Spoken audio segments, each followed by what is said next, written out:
Timur Tengah kini benar-benar berada di ambang perang regional.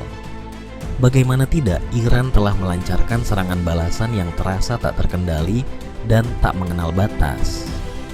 Bayangkan, serangan udara Iran dikabarkan menyasar pangkalan-pangkalan militer AS, termasuk target di wilayah Israel, serta kapal-kapal yang melintas di Selat Hormuz.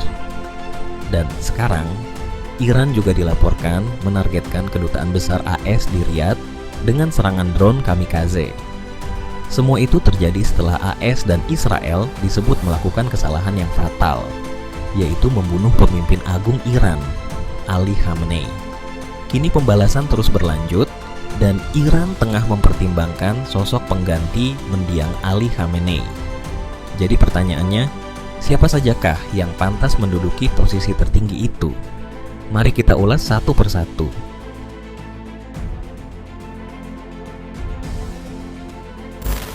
Sabtu pagi itu menjadi titik balik. Saat Ali Khamenei sedang memimpin pertemuan tertutup bersama para penasihat terdekatnya, sebuah bom yang dikaitkan dengan Israel menghantam kompleks kediamannya. Serangan tersebut bukan sekadar gertakan politik atau pesan simbolik. Operasi itu dirancang dengan presisi, berdampak mematikan, dan langsung menargetkan pusat kendali kekuasaan Iran. Dampaknya menghantam lingkar terdalam kepemimpinan. Ali Shamkhani, sosok yang lama dikenal sebagai arsitek strategi pertahanan nasional, tewas dalam ledakan tersebut. Muhammad Pakpor, panglima tertinggi Korps Garda Revolusi Islam, juga gugur.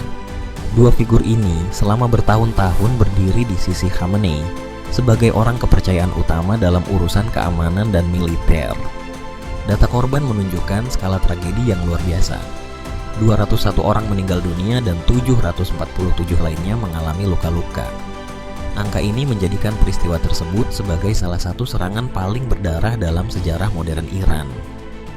Meski begitu, kematian bukanlah risiko yang tak pernah dibayangkan Khamenei. Dalam berbagai pidatonya, ia berulang kali menegaskan bahwa revolusi dan perjuangan Iran melampaui kepentingan satu individu, bahkan dirinya sendiri. Ia pun pernah menyatakan kesiapannya untuk mati demi keyakinan dan tanah airnya. جسم ناقصی دارم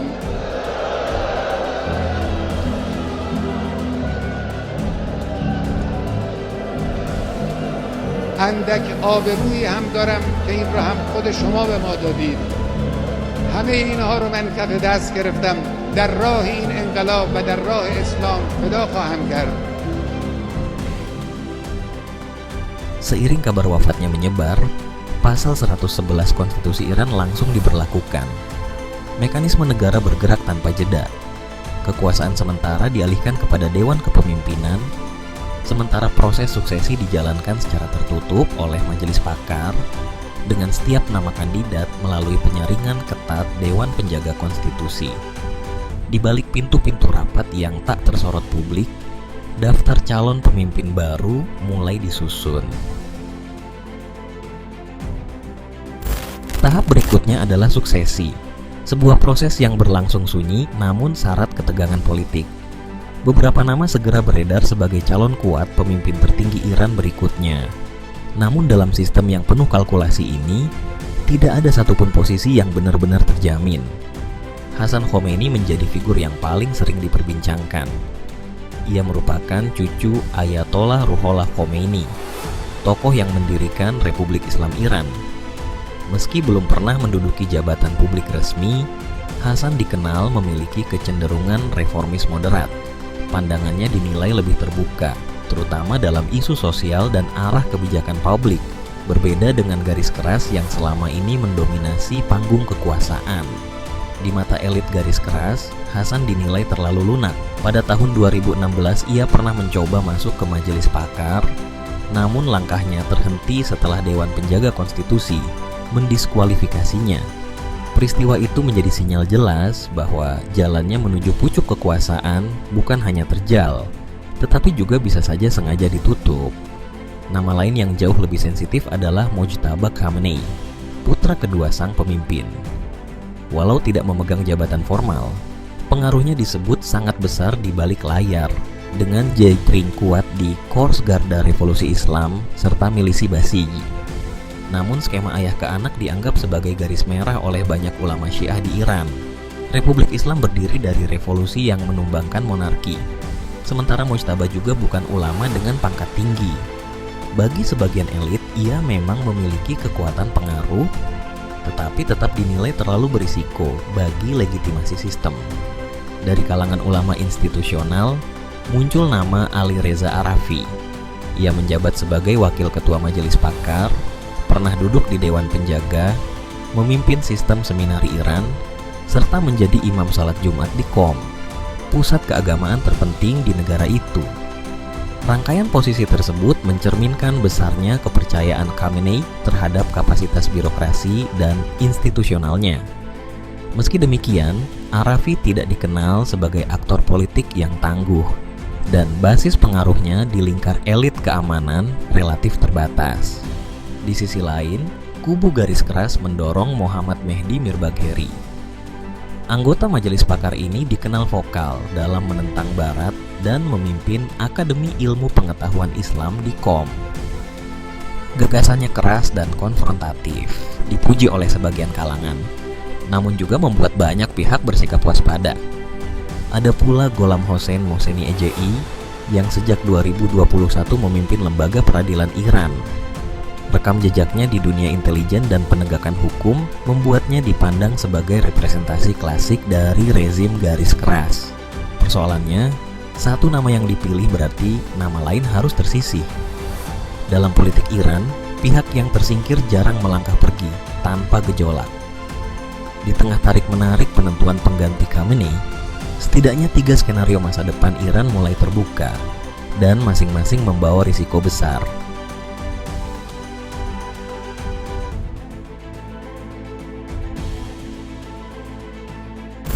Di tengah tekanan perang yang belum pernah sedahsyat ini, Iran berdiri di salah satu momen paling rawan sejak Revolusi 1979.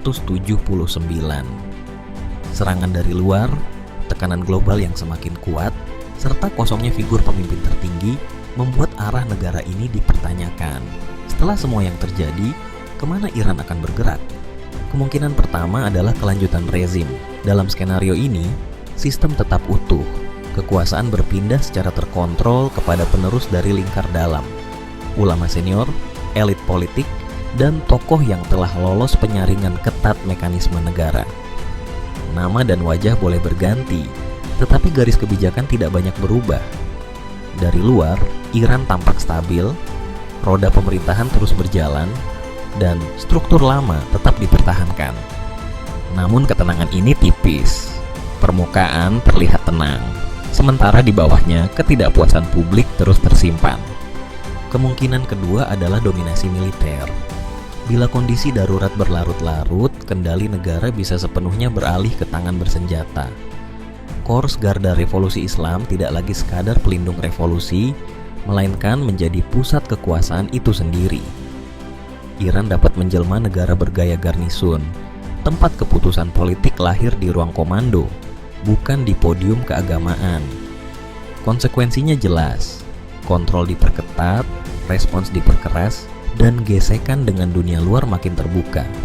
Kemungkinan ketiga adalah runtuhnya sistem. Opsi ini memiliki peluang paling kecil, tetapi dampaknya bisa menjadi yang paling drastis. Donald Trump pernah secara terbuka mendorong rakyat Iran untuk menggulingkan pemerintahannya. Hingga kini, tanda-tanda mobilisasi besar belum terlihat, dan hampir tidak ada elit keamanan yang membelot. Meski demikian, satu nama kembali disebut, Reza Pahlavi, putra mahkota terakhir Iran. Pada akhirnya, pertanyaannya tinggal satu, namun sangat menentukan. Apakah Iran akan tetap bertahan, berubah menjadi lebih keras, atau justru tumbang dan memasuki babak sejarah yang sama sekali baru?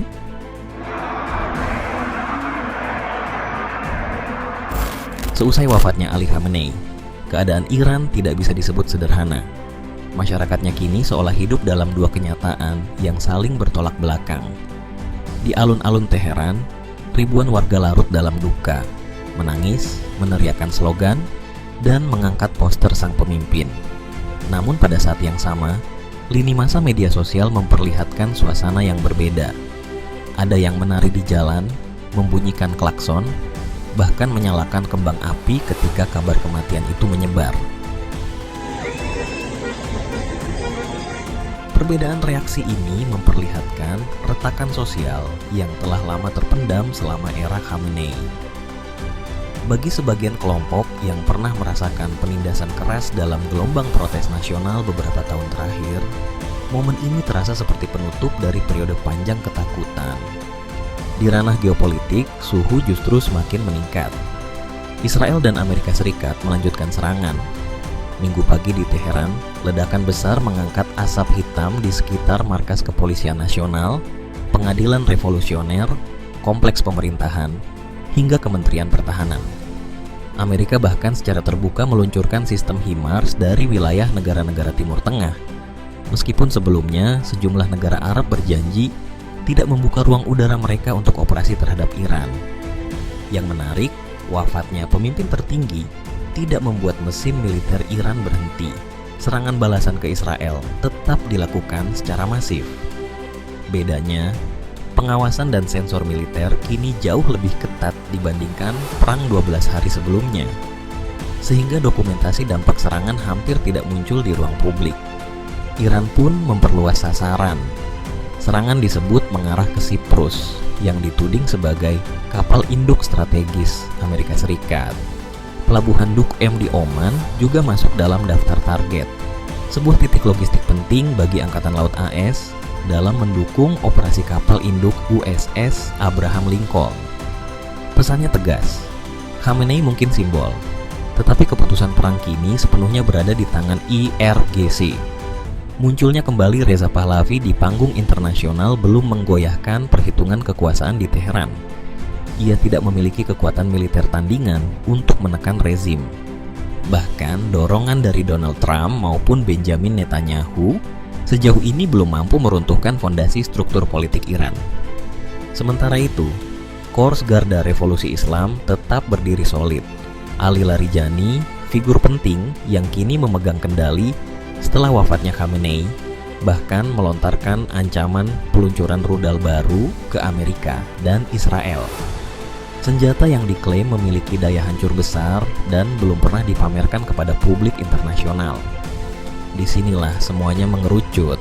Dewan Transisi Darurat akan menentukan arah Iran dalam hitungan hari atau pekan mendatang. Keputusan itu akan menjadi penentu, memilih jalur perang atau membuka ruang diplomasi, mempertahankan garis keras atau memberi jalan bagi reformasi. Yang jelas, Iran kini tengah bersiap menghadapi seluruh kemungkinan tersebut.